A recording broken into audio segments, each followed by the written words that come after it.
Welcome to Cinema Makeup School's Talk and Shop Special Effects podcast. I am Kim Lonning, and I am here with our Chief Academic Officer, Andy Schoneberg. That's me. Yeah, and we're here to talk about some of the films that he brought to life. So how are you doing today, Andy? I'm doing well. I think it's interesting you say that I brought to life. There was a crew of hundreds on some of the films, but we'll talk about that. Yeah, and we'll talk about the crew. So today we're talking about it's my husband's favorite film and one of my favorite films, Jurassic Park. Yeah. You were part of the crew at Stan Winston Studios. I was a cog in the wheel. That brought dinosaurs to life. Yes. Can you take us back to when you first heard about the project? What were your initial reactions? Well, I first heard about the project when we were shooting Batman Returns, I think. Maybe as far back as Terminator 2. Mike Tursick was working on a fifth scale sculpture of the T-Rex, and that was when there were first the whisperings in the shop of, we're going to do Jurassic Park, we're going to do Jurassic Park. And I don't think the show had been awarded at that point, but we were working on this beautiful maquette that Mike Tursick sculpted. Was that part of the bid for that Stan put together? I think Stan was a very good businessman and very calculated in his method. He produced that and modified his workspace, bought a building that was adjacent to his main shop, and literally raised the roof in there so that it would hold the 18-foot tall T-Rex and all its movements, and reinforced the concrete floor with a pour in the floor. They had the whole T-Rex was on a motion base. Okay, cool. Which is used in flight simulators and stuff like that. And it had to be bolted into the floor, and there had to be at least 18 inches of concrete there where it was bolted in to take the stresses of the movements and all of that. Dang. So you were already at Stan's working when they accepted the project. Yeah, I was at Stan's for a period of time where he did some great movies back to back. We did Edward Scissorhands, which transitioned into Terminator 2, which transitioned into Batman Returns, which transitioned into Jurassic Park. Wow. Yeah. That's so many. That was a string of hits. That's amazing. Yeah. So you primarily worked on the Brachiosaur and T-Rex. Right. Can you walk us through the process of what the work you did on each of those dinosaurs? Well, I was the lead artist on the Brachiosaur. So that was, I sculpted both maquettes for that. There was a 29.5-inch tall, full-bodied maquette of the Brach that was scanned by ILM and used for computer imagery in the film. And then I did another version of it that was 5'2", and it was just from the bottom of the neck to the top of the head. And that was used for closer shots of the Brach. The top of the head on that was about 7 inches tall, which I think is an inch to a foot, was translated to 7-foot tall puppet. Oh, wow. That was sculpted full scale. And that was started by Chris Swift and Greg Fiegel, who did the lion's share of the basic work on that. And then I joined them after the 5-foot model was done and tightened everything up. Nice. Yeah. What did you do? Because you said Mike Tursick sculpted the initial maquette for the T-Rex. Yeah. What work did you do on the T-Rex? I was a sculptor on that and I worked on the legs and the body, just wherever they put me that day. Nice. What were some of the technical challenges that you and the crew at Stan's faced? Well, the big problem that the crew faced was just getting the things to move correctly. Yeah. All of us sort of, I think, had in the back of our minds the animatronic King Kong that was built for the 1976 version of King Kong, I think it was. Rick did a beautiful gorilla suit for it, Rick Baker. And Carlo Rambaldi did this full-sized King Kong that was supposed to move, and it just was very limited in its movement and didn't look as real as I think people had hoped it would. And we thought, wow, it would be very easy for all of this to just go south on us. And everyone worked really hard to make sure that it didn't do that. And the first time I saw the T-Rex understructure moving, it built excitement just on its own, seeing that giant mechanical device swinging around in the shop under control. Wow. But it moved really quickly, as you saw in the film. Yeah. It went from up here to down here in no time. And Stan had the computer guys work really hard on this piece of code that we called the anti-WAGA, because Stan's term for when it got down to the end of the run and did that, or up there and did that, Stan called that the WAGA. And he said, we need the anti-WAGA. So they built a program that the potentiometers on the hydraulics would read this move, and then this move, and this move, and this move, and it would counter with the hydraulic fluid the wiggly movement as it happened in real time. So the animatronic was able to go from here to here, just like that. No wiggle, no nothing. Wow. Yeah. That's so cool. How did Stan direct such a large, undertaking of the crew? Well, Stan was always a great cheerleader. He came in and he got you really excited about stuff because he was excited about it. And John Rosengrant ran the shop, and John was very quick to remind us that we had a year to build it, but a year wasn't really that much time. Yeah. And we're all at the beginning, we're all like, a year's going to be great. We're going to put my feet up and smoke a cigar. And it just, as the time started going by, we're like, oh my God, we got to get this done. It sounds like you guys really kind of worked on creating almost new technology or new ways of building the animatronics for the movie. So that was, I'm sure, a lot of pressure as well. It was double-edged sword. It was a lot of new stuff. That had never been done before, like 30-move hydraulic creature, which was the T-Rex. Practically every aspect of making the T-Rex and the other dinosaurs required the crew members or Stan or John Rosengrant, to come up with a new technology or a twist on an old technology. It was things as sort of things that we predicted, like the skins on the T-Rex shrinking because they're foam latex, and foam latex shrinks 10%. But when you got a 7-foot-long skin and it shrinks 10%, that's significant. Yeah. So we had to run extra skin parts to patch into the skin for the dinos, and everybody knew that was going to happen. But then there were things like, well, how do you nail down a skin so it does not move when you've got such force on the hydraulics? And that was something that was dropped in my lap, where we had to, at the hip section of the T-Rex, attach the skin so that when the legs moved, it didn't pull the skin loose from the dinosaur and the understructure and all that. So at one point I developed this system of canvas saddlebags that went over the hips, and I was up riveting the canvas into place on the dinosaur, and that's when I got my free ride on the T-Rex. That is, you lived out every childhood dream of any or adult dream that watched Jurassic Park. You got to ride the T-Rex. Yeah, it was pretty crazy. I was there and riveting this saddlebag into place, and Tim Nordello, who was the lead computer guy on the thing, said, hey, we got to turn on the T-Rex for a minute. I said, should I get down? He said, no, you're fine there. I went, you got to be kidding me. You're just like, oh no. I'm fine here.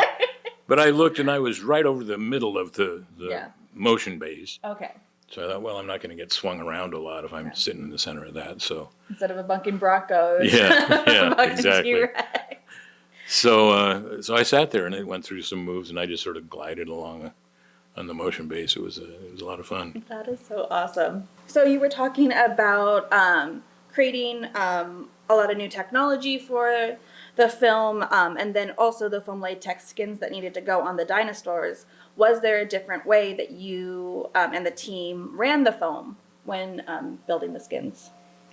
Yeah, it was, the foam was chosen after a really extensive sort of vetting process by Rich Davison, who is no longer with us, unfortunately.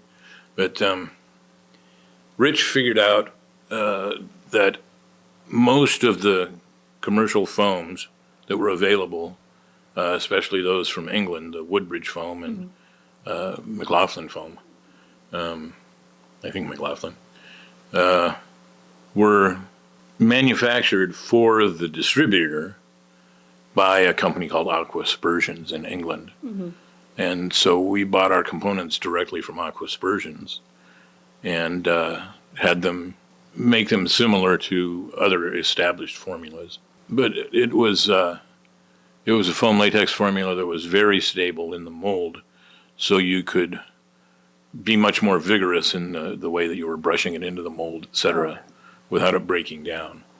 And so we had these big foam parties in the foam room when it was time to run a skin. Yeah, And bet you had yeah, huge skin. Yeah, and the molds all had to be engineered to be the right size for the ovens that we had. So we had an oven that would take a 7-foot-long mold. You could basically park a Volkswagen Beetle in the oven and cook it if you had some bizarre reason to do that. But so we would put the neck section of the T-Rex. They'd open the mold, so you had the negatives in the foam room. The positive would be outside the foam room because there were so many people in the foam room. And then everybody would stand in there with these big plastic snow shovels. And there would be a team of people on the floor around the mold who the foam would get dumped in there, and their job was to scrub it into every crevice in the mold. And then the people with the snow shovels would go behind them and smooth it all out. And then they would drop the core into one half of the mold, make sure that it was good, get it maybe a couple of bolts in there to hold it in place, and then put the other half of the mold on top and bolt it all together and throw it in the oven after it gelled. Wow. And the foam always gelled. Rich ran the foam room so that every run produced a part, and we went through the foam runs very quickly and efficiently that way. Every piece that came out of the mold was used. Nice. Yeah. So some directors are more involved than others. How involved was Steven Spielberg at Stan Studios during pre-production? And can you recall how many tests you had when building the dinosaurs? Oh, we tested almost daily sometimes on the T-Rex when it was getting fixed. I think Steven came in 2 or 3 times. He may have come in more than that after hours. But he loved looking at the dinosaurs, so you could tell he was really like a kid seeing these things move around, these giant things. Felt real? Yeah. I know you already shared the story about you riding the T-Rex, but do you have any more fun behind-the-scenes stories at Stan Studio during the making of this?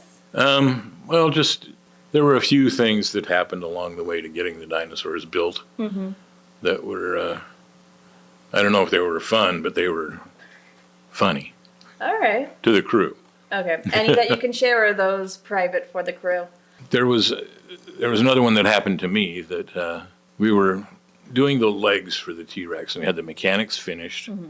We had run foam in the molds, and the plan was to put the molds on the mechanics and then fill them full of urethane soft polyfoam, and that would finish off the legs. So we had all the electronics wrapped on the cores, and we had posed the feet and legs into the right position for the mold to go on them and close up correctly. And when, I don't remember who it was, but somebody was putting the mold for the top of the thigh on, and the top of the mold knocked one of the potentiometers off on the mechanics, and the legs started doing this. Oh, no. And I was in between the legs, and I thought, I'm getting out of here. So I jumped out of there real fast, and they shut the mechanics down. And a little Five Nights at Freddy's moment. Yeah. It was a little crazy. Were there any creatures and effects that didn't make it to the screen? There was a baby stegosaurus that we started that I think Steven deemed it too cute. Oh. So he got rid of that, unfortunately. You gotta sell the toys. Yeah. With the cute dinosaur. Yeah, exactly. Okay.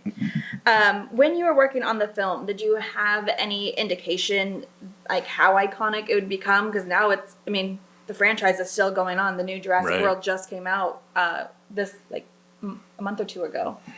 I don't know if anybody else had a feeling of that. I thought, well, it's a big movie and it's a Spielberg movie, so you've got that going for it. But I back in those days, I didn't think about franchises and things becoming iconic. It just was a movie I was working on.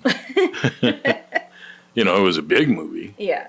There was a lot of stuff. I mean, I was glad to do the work on the T-Rex, and I was really glad to do the work on the Brachiosaur. I referred to the Brachiosaur as the poor bastard child dinosaur that nobody wanted to work on. I'd go up to various people in the shop and go, can you give me a hand on? No, I got to do this. Why do you think that people didn't want to help on the Brachiosaur? Well, it wasn't a showy dinosaur, you know. It was that was my theory. Yeah. In reality, they probably just were super busy on the chunks of things that they had to do. Yeah. And I just needed to suck it up and get Do my it ass yourself. moving, yeah. Which is what I ended up doing. Joey Orozco helped glue down the eye skins for the blink mechanism on the eyes, and everything else Chris Swift and I handled. Because the Brachiosaur, isn't that the first dinosaur seen? It is. Yeah. Yeah, Jordu Shell was talking about iconic things in the movies one day, just in the shop working, and not on the Jurassic, but on a But in subsequent, general. on a film after it came out. And he said, well, you should be really proud of the work you did on Jurassic Park. And I didn't really think of the Brachiosaur as being something particularly iconic at that point in time. And Jordu says, I said, what? And Jordu says, you did the Brachiosaur, man. It's the first dinosaur you see in the movie. And I went, I guess I need to rethink this.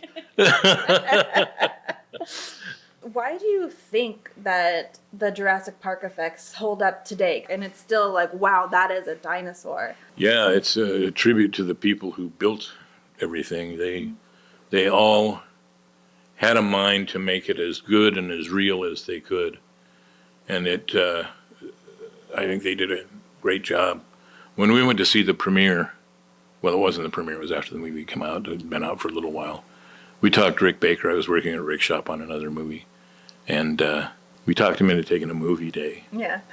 So we all worked the morning, and then at lunchtime we all went to Burbank and went into a theater there, and all of us watched the movie.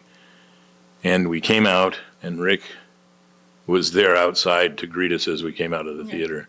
And he goes, well, gentlemen, it was nice working with you. And I said, Rick, I don't think so. I said, this was some great CGI work Yeah. that bridged the practical stuff, great. But Stan did a kind of a tally on it, and he said 70% of the work in the film is practical, and the 30 is CGI to sweeten it up and to do. Anytime you see a full body shot of like the T-Rex running or things like that, that's CGI.